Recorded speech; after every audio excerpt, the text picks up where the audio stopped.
Okay, I'm about to beat a dead horse even deader. My name is Abby, and this channel is anything and everything I want it to be. But today, it's about Sabrina Carpenter. So today I am talking about Sabrina Carpenter's Man's Best Friend album. I just listened to it. It is August 31st, and it came out, like the 29th, I think? So it is brand new, but of course the album cover itself is not. The album cover came out a couple months ago and got so much criticism. Just the album cover made people hate Sabrina Carpenter, made them hate the idea of this album. Nobody was really ready to listen to it and to accept it as anything that was going to be redeeming. Everybody has talked about this album, everybody has talked about Sabrina Carpenter, but I can't stop thinking about it, and I can't stop thinking about what the album cover means, what I think about Sabrina Carpenter, and just whether or not this album is actually an issue for women, and if it really is as sexist as a lot of people are saying. I'm a verbal processor, so the only way I know how to stop thinking about things is to talk about them. So I have this huge doc that I just spent the last few hours working on, and I'm just going over everything I think about this. Personally, when I saw the cover, I was definitely pretty shocked, and I was a little I don't want to say horrified, but I was a bit confused, because Sabrina Carpenter is an artist that just had a ton of success in her last marketing campaign. The Short and Sweet album and its tour, that was huge. She was all over my social media, she was all over YouTube. Everybody loved the aesthetics behind it, and just the overall concept behind that album was really good and really well received. So I think that the Man's Best Friend album cover was just such a stark contrast, and it seemed to be intentionally polarizing. It seemed like it was supposed to antagonize people, but yet Sabrina Carpenter acts like this is not the case, and that she was really, really mortified that anybody was upset by it. So when I first saw it, I was definitely not into it, and kind of like, Sabrina Carpenter, what are you doing? Her marketing and everything made her so appealing to women. I feel like she just seemed like she was funny and cute, and like somebody that you'd want to be friends with. She seemed like a girl's girl, and I think that this album really kind of made me wonder what she was actually about and really what her values were. So in addition to kind of having this question why would you jeopardize your largely female audience by creating an album cover that appears incredibly sexist, I also started to wonder about the personal element behind this. Because I like Sabrina Carpenter, I wouldn't say I'm a fan. I never followed her before Short and Sweet. I was just mostly a fan of a couple songs, but like I said, her marketing and everything behind her seems pretty likable.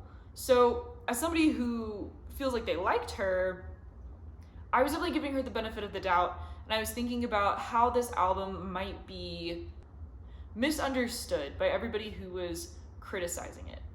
I wanted to wait until the album came out to understand what was the personal angle that she was taking here in order to talk about women and degradation, objectification, and patriarchy. I was like, can Sabrina Carpenter do that? The job of a pop star is very, very public. There's nothing that Sabrina Carpenter can create and put in the public eye without a million people having their eyes on it and getting to judge it. No matter how much an audience tries to decode or understand, or has a parasocial relationship that makes them think that they know the artist really well, there's always going to be an element of a celebrity's, of an artist's output that won't be understood by the public, because only the artist can fully understand the full personal scope behind the project. So there will always be something that is out of reach to the public eye, and I was kind of expecting that this album was gonna be a pretty good exploration of what it's like to be Sabrina Carpenter and what it's like to be successful and famous and sexy and to still be at the feet of men. Not every personal reflection has to be groundbreakingly political in order to be worth something, but this album cover was shocking and a lot of people took it in a pretty political way. So I was imagining we were going to get a lot more depth from Sabrina Carpenter as an artist. So now I've listened to the full album, I've watched interviews of hers, I've looked over her Instagram, and I've thought just like a lot about what this album is and what it means, my opinions, other people's opinions, and I think I finally have a solidified opinion on what I think is wrong with the album and what's good, and what should be criticized and what's maybe something that we need to kind of reevaluate. I'm breaking this down into some very like basic ideas just to kind of get some language and thematic elements really concrete for this video and for the album as a concept. So going over some of just the foundational bits to this album, the album cover. It is Sabrina Carpenter on all fours in this like sexy tight black dress, heels, she's made up, she looks very beautiful, and we see a man out of frame holding her hair pretty tightly. It looks a little violent, honestly, but it looks like almost Sabrina Carpenter is pawing at him, like a dog. The man doesn't really seem to be petting her, like it doesn't really seem like he's exhibiting any sort of affection towards her. It seems like a grip of control and violence. It's not a happy album cover in my eyes, even though Sabrina Carpenter's facial expression seems to be somewhat aloof to the fact that this is a kind of negative portrayal.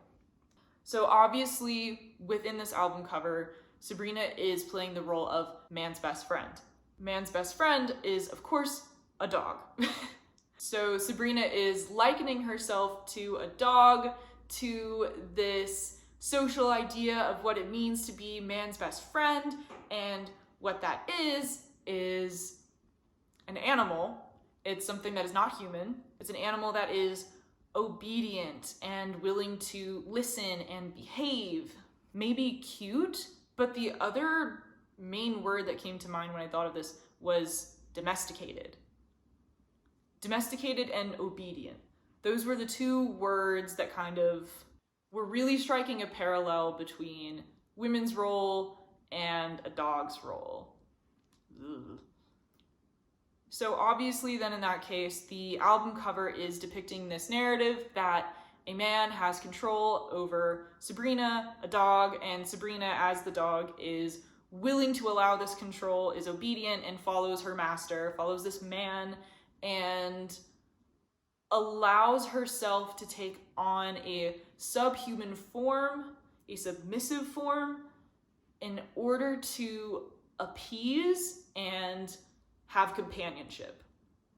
So that's me breaking it down in like AP Lit, like, basic literary analysis.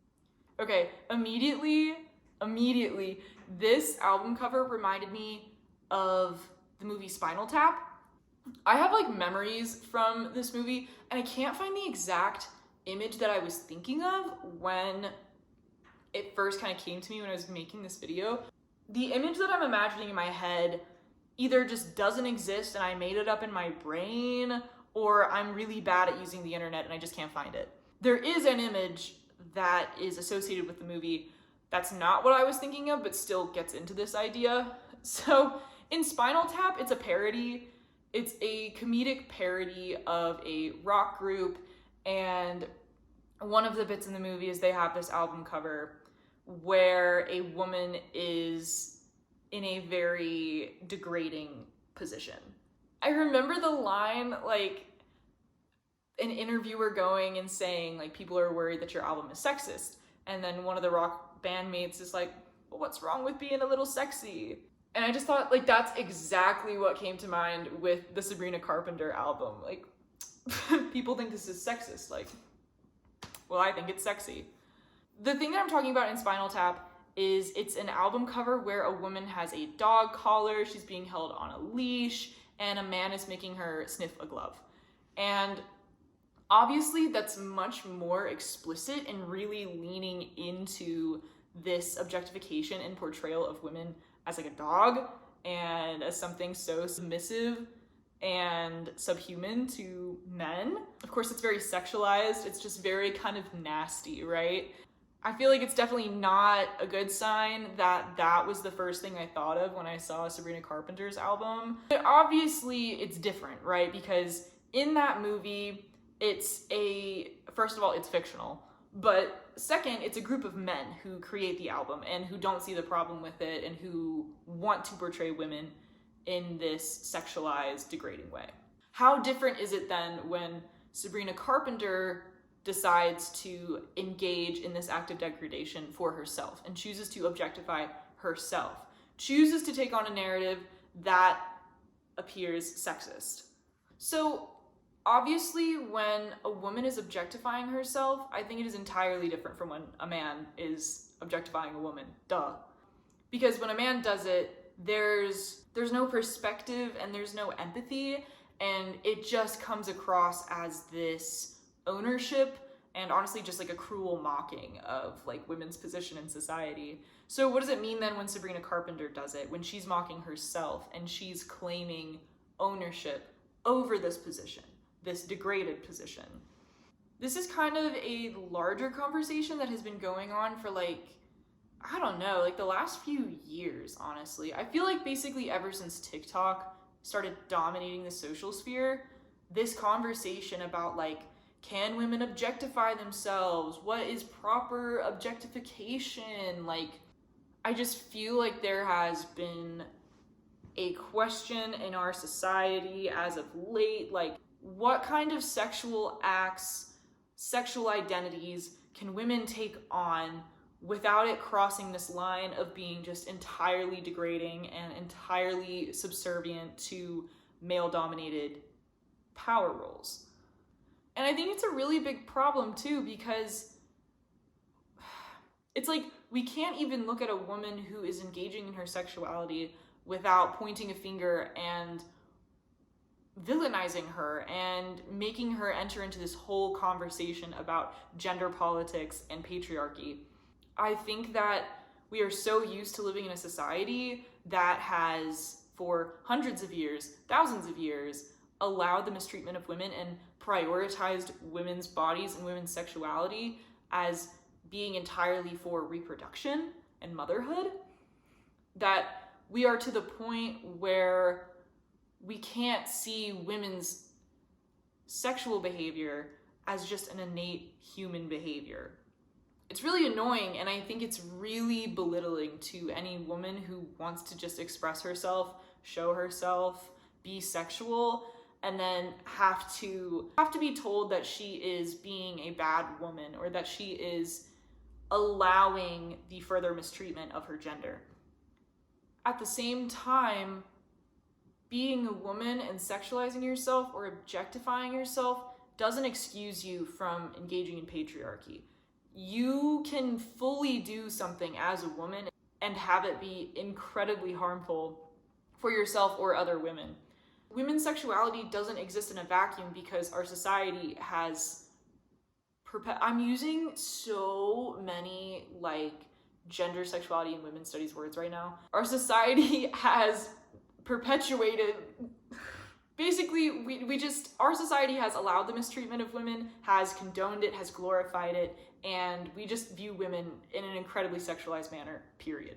And so for a woman to start sexualizing herself, objectifying herself, we can't look at that and just go, yes, empowerment. Because it's not always true. It's not always true that a woman is engaging in sexual behavior and it is good for women. There are many times it's not.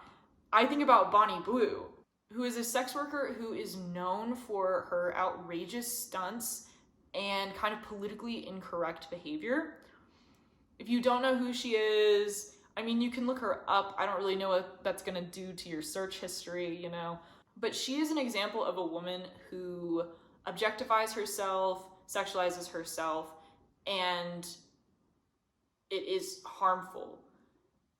Not necessarily because she doesn't claim the label of feminist, but because she actively disregards other women's positions or empowerment. She degrades other women on a regular basis and preaches sexuality and male objectification of her as enviable. Nothing that Bonnie Blue does deviates from the expectations of male desire or male power. So it's moments like that and those illustrations of female sexuality that make me uneasy, because personally, I think everybody should be for everybody. I start wondering, as a woman, are you implicating yourself?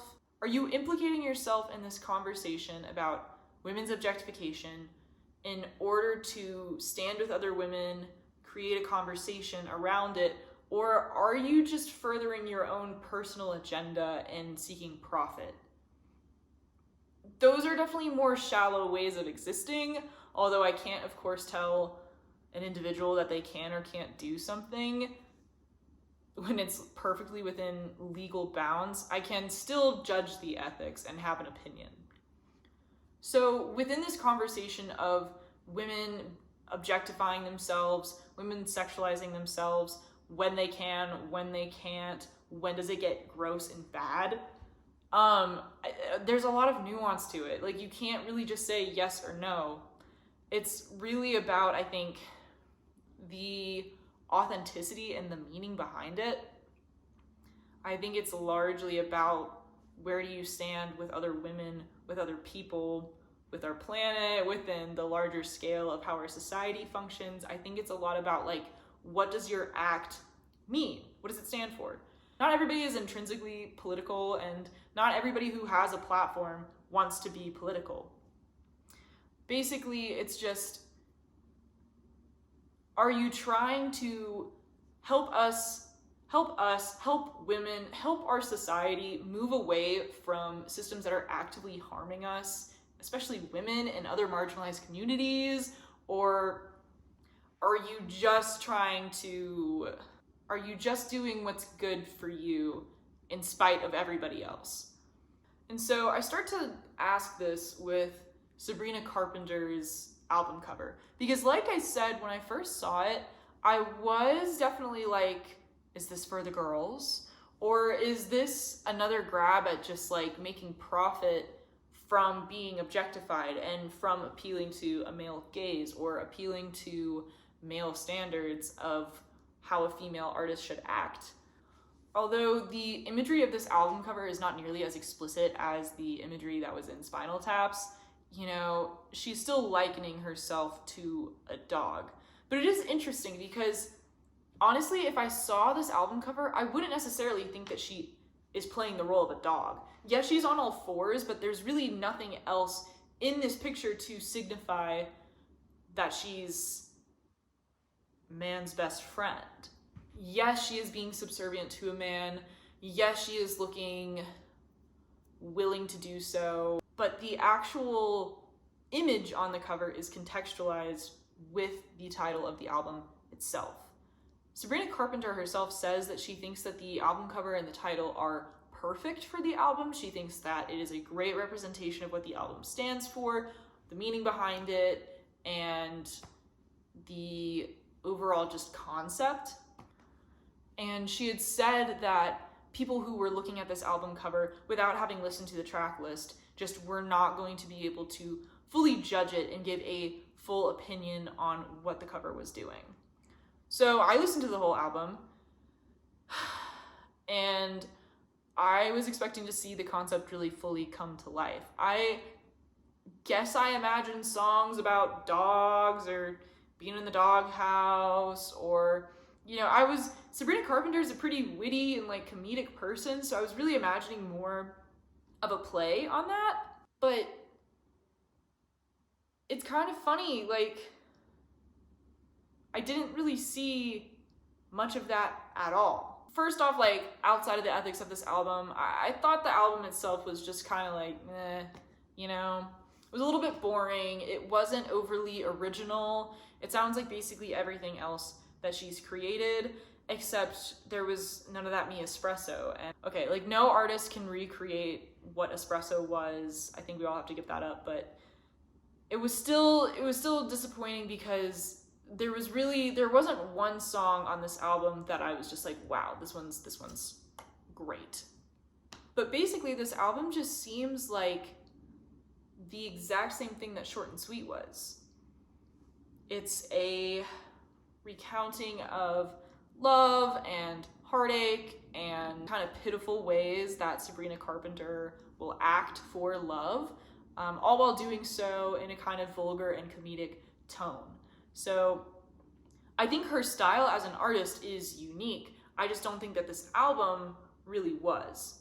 And it's funny too, because after listening to it, the album itself was just kind of so mid and whatever that I forgot about the album cover entirely. Like, I just forgot about the uproar. I forgot that the track list was supposed to really tie everything together and redeem the concept. I wasn't even thinking about the concept because to me it didn't really exist. I think it's important to note there are no songs in the track list that say anything about being a dog, being man's best friend. There's no dog or animal imagery. There's no deep conversation surrounding men and women's dynamics in society. It is just general commentary on men, how they act, how Sabrina Carpenter interprets it, specifically within a romantic relationship. There's no exploration of men and women's dynamics outside of romance and sex. You know, that's okay. Like, that kind of album, that kind of song, those concepts can all exist. And especially for Sabrina Carpenter, like, this is just her singular perspective. It's okay that she covers just those topics. But the most semblance between the track list and the album and its cover is the word man. So I didn't really feel that the track list justified the cover or the title. It just seemed like it was another exploration of romantic life as a woman in your 20s. So on that front of it being a deeper political or societal view into men and women's dynamics, it kind of flopped and failed for me a little bit. I cycled back around though to the idea of this album as just a personal reflection, and I wanted to fully allow the album to exist just as Sabrina Carpenter's retelling of her personal life and as her own personal experiences and reflections on this topic. I wanted to think about this whole concept of degradation, objectification, man versus woman, just as a personal confession from Sabrina Carpenter. So from Sabrina Carpenter, she describes this album as pure inspiration, zero pressure.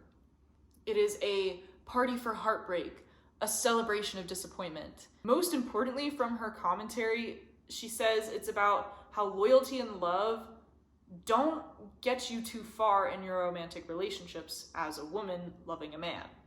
So from her own personal comments, I thought this was good insight. I thought, okay, so this album is for fun. You know, after the success of Short and Sweet and this huge tour that she had after it, all of these different publicity campaigns, you know, I imagine that would be a lot of pressure and that would be kind of difficult to deal with as an artist to come up with a new concept, a new album that lived up to the hype of your last one, or that went further than the last one in some way. Her saying that this was zero pressure, that it was easier for her to create this and for her to really just kind of enjoy making it, like, good for you, Sabrina Carpenter. I'm happy. This is the first time reading this comment from her where there's some idea of a theme. The words loyalty and love kind of gets us back on track with the album cover and concept as man's best friend, right? Being as subservient, being as obedient as a dog is not beneficial for a romantic relationship, which starts making me think that there's maybe a little bit more merit to this album, because that was an interesting comment, I feel like. The other thing that I thought was really interesting that she said about the album was that she was really shocked and surprised that people didn't like it, which I'm kind of like, girl, do I believe that entirely? Nah, it just seems so obvious to me, like when I see that cover, that is objectifying, that is degrading, that is sexist. But she has an interview, and this interview is the whole reason I wanted to make this video, because it's in this interview where I feel like some of the pieces of this album started clicking into my brain more, and I started thinking more about this idea of personal narrative as a public artist and just what that means as far as expressing yourself and putting out a marketable image for your personal project. In this interview, you've probably seen it or seen clips of it. She's visibly annoyed and kind of short surrounding the tension and conflict behind the album. She gives very little insight into the conversations that she had when creating the images behind it, and she's just like very little depth when getting into the more serious elements, the more controversial and polarizing topics that are on the surface level of this album. You know, I'm thinking maybe it's her Disney Channel training that just like caused her to run away from anything that could be seen as controversial. But I was kind of disappointed with this interview because I was really hoping that she could give a little bit more to fully cement what it was that she meant.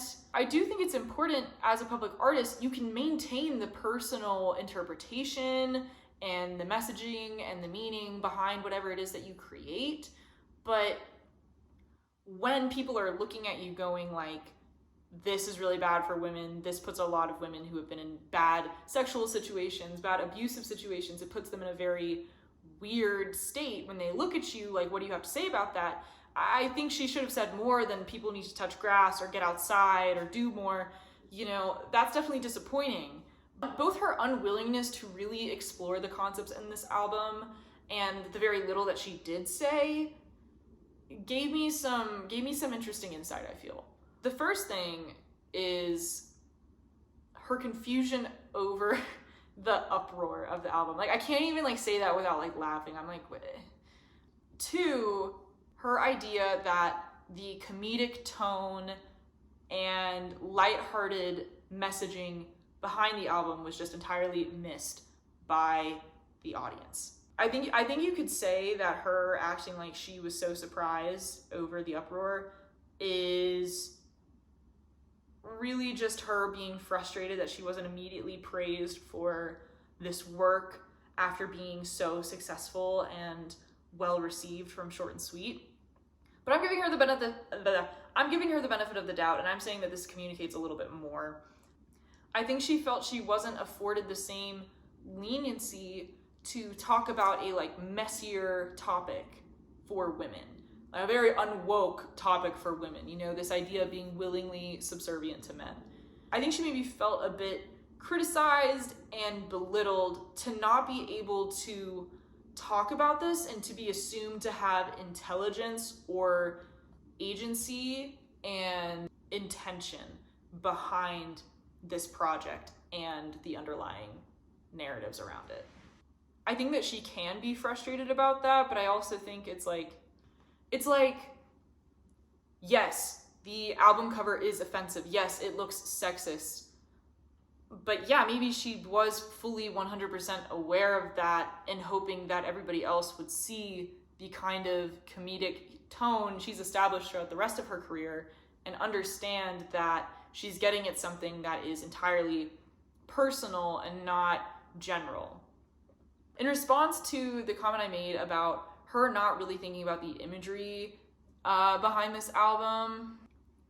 I kind of wonder if, like, just because she has been seen as just a super attractive, beautiful woman, she's had all these different brand deals, she's been kind of thrust into the public eye as a sex symbol. You know, I kind of wonder if she was like, guys, what gives? You were just praising me for being sexy. Like, she talks about the knowing control that women will sometimes allow, that women will be in a position where a man is fully in control of them and they know it, yet they don't stop it. And she talks about this from a personal perspective, but kind of generalizes it to other women, just saying that she does believe that other women can connect to it, but that the story and the image on the cover is specifically about her and her own relationships with men. I honestly think that she was seeing this album cover as her being marketable, both with her being sexy and with being funny. I think that she did think it was funny and that she looked sexy, and that the public's interpretation of her was robust enough to hold these two truths without looking at the larger implications about what was going on. When she said the bit about women knowing that they're being controlled and allowing it, I wish she talked more. I really wish she had talked more about that, because that's interesting. That's an interesting thing to talk about, because it's a very messy feeling. It's a messy experience to be a powerful woman, a beautiful woman, a woman who could have any man she wants, like, and to still allow and possibly even like to have a man be dictating the dynamic between the two of them, to allow a man to have full control over how she acts or feels or gets to experience the world. I don't think that's a healthy thing. I don't think it's a good thing, but I think from the perspective of creating art and a personal project, that's very interesting. It's a very compelling idea to be a woman caught between this kind of thing. I don't like Man-Child too much as a song. I honestly remember like being really excited it was gonna come out, and then I heard it and I was kind of like, okay. But the music video, great music video. I thought that music video was like probably one of the best music videos we've seen in a minute. It was so interesting. There was so much going on. There were so many different shots. Editing that must have been crazy. She has 1,000,001 outfit changes. It's funny, it's complex, and it's just so entertaining. And I feel like that's who she is as a performer, is somebody who is able to blend her aesthetics with her sense of humor. So I honestly thought that Man-Child in its music video was an optimistic glimpse into the Man's Best Friend album. But again, it's hard to say. What is genuine expression? What is genuine expression for a millionaire pop star? You know, it's like we all have an idea of who she is or who any of these pop stars are, and it's not entirely correct. So when I say that I believe her, that I believe that she thinks that this album was funny, I just got marketed to. I don't know. Just because it's genuine doesn't mean that it is okay. I don't like the album cover. I don't know if that's clear. I think that the issue with it and the issue with her lack of commentary, with the track list not really backing it up, I think it just creates this kind of very circular conversation about what it means to be man's best friend, what it means to be a woman who allows this, who allows herself to be domesticated and controlled. You know, it's like Sabrina sees herself as somebody who is controlled by men, so she depicts herself as being controlled by men. And what this does is it tells us that she thinks she is controlled by men. I don't really know. Like, it doesn't really go anywhere for me. At the same time, I think this album and its concept art still have value. Because again, reflecting on this as a personal narrative, she doesn't have to create a universal understanding of what it's like to be a woman in a world dominated by men. She is saying this is what it's like to be me in a world dominated by men. And that has value because that is a personal experience that is shared through art. I kind of see the criticism and reaction to this album as I've seen reactions to other artists' depiction of messier conversations. There are plenty of songs and personal projects that describe personal battles with infidelity or with drug use or with eating disorders, with being a woman and hating other women. There are plenty examples in pop culture and in the music that we absorb where the artist is personally identifying themselves as a messy and problematic person. And I've seen in our culture that these songs or these artists will be still criticized for displaying this and for being honest in the creation of their art. You know, it's like people don't want to hear you talk about that. Like, that's bad. Like, that's not the right way to act. You shouldn't talk about that. But not talking about it, an artist not addressing that sort of content, not addressing the messier parts of existing, doesn't mean that the messier parts of existing go away. People still act in horrible ways. People still cheat on their partners. Women put other women down. Like, none of that is gonna stop just because an artist doesn't talk about it. I think if anything, an artist being able to give people pieces that allow them to be honest about the problems that they willingly engage in, it is an outlet. It's a way to look at yourself, to be honest, and to have a conversation, to have words to the feelings and experiences that cause you to act poorly or cause you to be upset with yourself, cause other people to be upset with you. I think you can say artists shouldn't glorify these problems and that we shouldn't hold up a microphone to people who are just bad people. But I don't think that you can say that these topics shouldn't be discussed at all.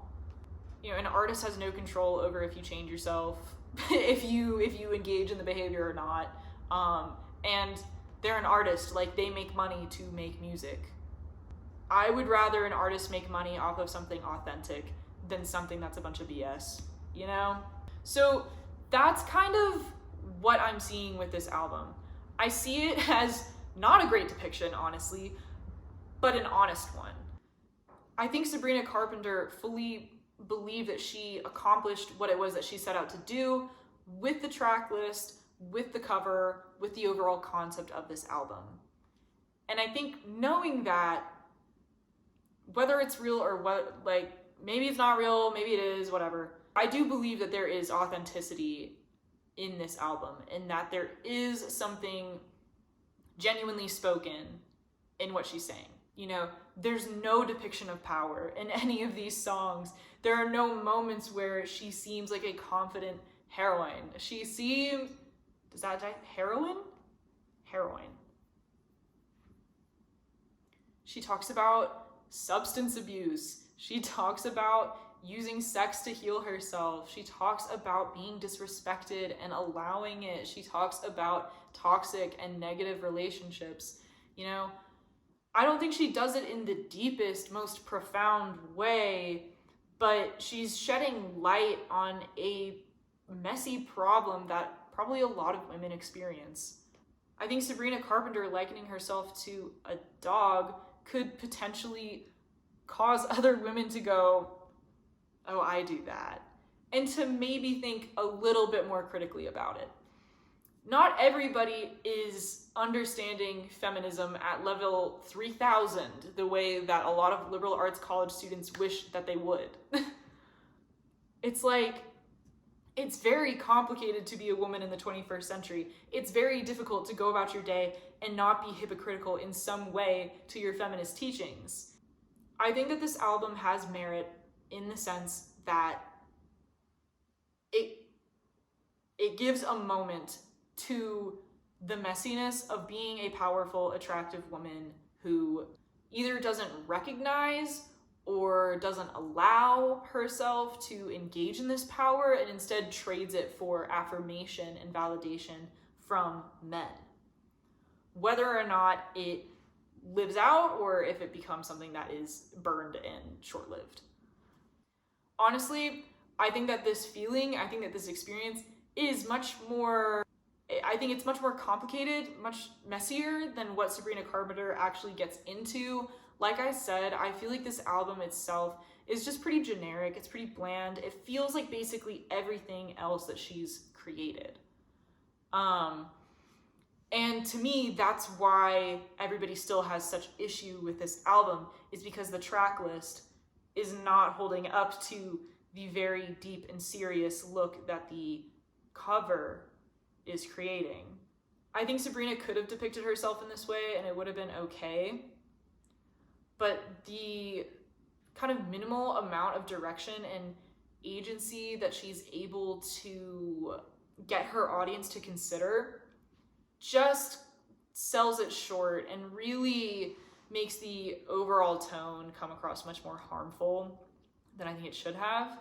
I think that there are other ways she could have illustrated the idea of man's best friend, but this album cover, honestly, it's dark. It is a little bit scary to me, and especially for any other woman who has been in an abusive situation with a man, been in a sexually threatening situation with a man, like, this album cover is definitely pretty graphic. I don't know if I'd say triggering, but you know, it's definitely, like, the lightheartedness of the track list itself is just not matching what the tone of the cover is putting out. I really don't think that Sabrina Carpenter was reading the room on this one either. Like, currently we are in such a dark historical time period where, like, every single day a new identity is being targeted and degraded, and especially being a woman right now is scary, and most of our identities are being defined by reproduction. Like, when this album cover is depicting a woman being obedient, being dog-like, it just feels a little bit too real for a society that wants to domesticate its women. Not funny, actually. It is actually not very fun. Ultimately, final opinion, I think the album cover is just kind of bad. I think it's just bad. I think it's bad because of the historical situation it finds itself in. I think it's bad in terms of the overall concept. And I just don't think it was highlighting the pieces that she was really intending it to. You know, I do think it was intentional in speaking to a part of herself that she was trying to convey, but when a large part of your audience is not getting it and is not able to see it in the way that you were putting it out, clearly there's something not quite right there. The image and the concept of the album was just not received and continues to not be received. And even after listening to it and everything, like, I'm still gonna be listening to Sugar Talking, Nobody's Son, House Tour. I like those ones. Again, after looking over kind of the full scope of what I think it means for women, what I think it means to, like, objectify yourself, and what I think it just means as a personal output of art. Like I said, I think there is value there. I think that there is something that can be redeemed from this album, but just overall, there's, like, just kind of a mismatch in branding and just the overall album concept that, like, Short and Sweet actually really perfectly nailed. I still like Sabrina Carpenter. This doesn't make me hate her or anything. Like, after thinking so much about this and kind of coming to this conclusion,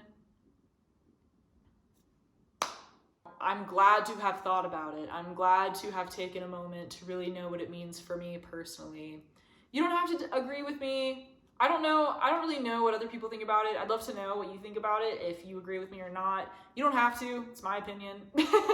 But I would definitely love to hear any sort of bits I didn't talk about, any kind of nuance that you felt like you saw that I wasn't hitting on. I could talk about feminist nuance all day, so if anybody wants to get into it, let me know. I hope you liked this video. I had a lot of fun writing about it and just thinking about it. And I've wanted to do a video like this for a little while, but just haven't had the self-discipline to like sit down and like work through it. On the road to 1 billion subscribers, so please give a like, give a comment, subscribe. So that's all for this video. I hope to see you around next time. You know, we'll hang out again, hopefully. Have a nice night. Take care of yourself. Lots of love. Mwah.